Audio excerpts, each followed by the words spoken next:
আসসালামু আলাইকুম সুপ্রিয় দর্শক, এইমাত্র পাওয়া ঘূর্ণিঝড়ের ভয়ানক দানবীয় আপডেটে আপনাদের সকলকে জানাই আন্তরিক শুভেচ্ছা ও অভিনন্দন। বন্ধুরা, আজকে শুক্রবার 30শে মে সকাল থেকেই কিন্তু বাংলাদেশের ভেতরে ঢুকে যাবে ভয়ানক আকারের সেই ঘূর্ণিঝড়, এবং আমরা ইতিমধ্যে দেখতে পেয়েছি বৃহস্পতিবার সন্ধ্যে 7টার ভেতরে কিন্তু বর্তমানে বাংলাদেশের ভেতরে ঢুকে যাবে সেই ঘূর্ণিঝড়, এবং তার ভেতর থেকে আমরা দেখতে পাচ্ছি খুলনা, বরিশাল, ঢাকা, কুমিল্লা, মেহেরপুর, রাজশাহী, ময়মনসিংহ, সিলেট থেকে শুরু করে পুরা বাংলাদেশের 64টা জেলা এবং কলকাতার 24 পরগনা ওড়িশা অঞ্চলের ভেতরে ঢুকে যাবে সেই ঘূর্ণিঝড়।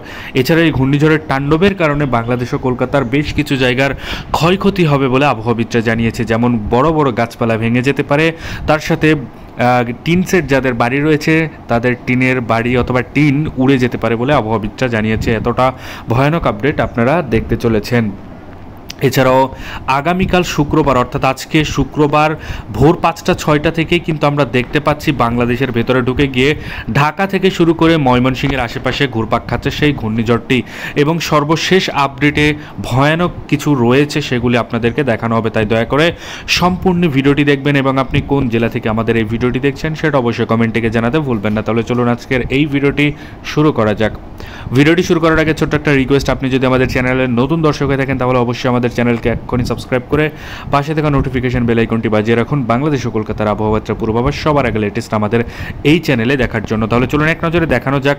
প্রথমে আমরা দেখতে পাচ্ছি ঘূর্ণিঝড়টি অবস্থান করছে এখন বর্তমানে ময়মনসিংহ, মাদান এবং কিশোরগঞ্জের আশেপাশে দিয়ে। এছাড়াও ভয়ানক আকারের ক্ষয়ক্ষতি হবে বেশিরভাগ বিষমপুরের ওপরে অর্থাৎ বাঘমারা, মাদান, লাখাই, মৌলভীবাজার, সিলেট, কাপাসিয়া থেকে শুরু করে কিশোরগঞ্জ।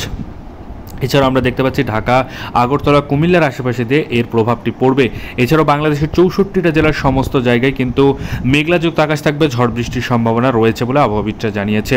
এছাড়াও কলকাতারও একই অবস্থা রয়েছে, অর্থাৎ কলকাতার 24 পরগনা, ওড়িশা অঞ্চল এবং উপকূলীয় অঞ্চলের সমস্ত জায়গায় কিন্তু আবহাওয়াবিদরা এরকম রয়েছে। এছাড়াও দুপুর 1টার দিকে আস্তে আস্তে আমরা দেখতে পাচ্ছি রংপুরের সাইডে চলে যাবে সেই ঘূর্ণিঝড়। এছাড়াও বাংলাদেশের 64টা জেলার মধ্যে প্রথমে দেখতে পাচ্ছি ময়মনসিংহ, সিলেট, মৌলভীবাজার, ঢাকা, কুমিল্লা, বরিশাল এবং চট্টগ্রাম, মহেশখালী, টেকনাফ এই আশেপাশে দিয়ে ঝড় বৃষ্টি হবে। তাছাড়া বাকি সব জায়গাতেই ফাঁকা হওয়ার সম্ভাবনা রয়েছে। এছাড়াও আমরা যদি একটু খেয়াল করি বিকেল 6টার দিকে, তাহলে বিকেল 6টা থেকে বরিশাল, কুমিল্লা থেকে শুরু করে চট্টগ্রাম, মহেশখালী, টেকনাফের আশেপাশে এছাড়াও সিলেট অঞ্চলে ঝড় বৃষ্টি হবে বলে আবহাওয়াবিদরা জানিয়েছে। এই ছিল আজকের মতো ভিডিও। আগামীকাল শনিবার আরও ভয়ানক আপডেট রয়েছে, সেগুলি আপডেট দেখার জন্য অবশ্যই আমাদের চ্যানেলকে সাবস্ক্রাইব করে সাথে থাকবেন। ধন্যবাদ সবাইকে ভিডিওটি সম্পূর্ণ দেখার জন্য।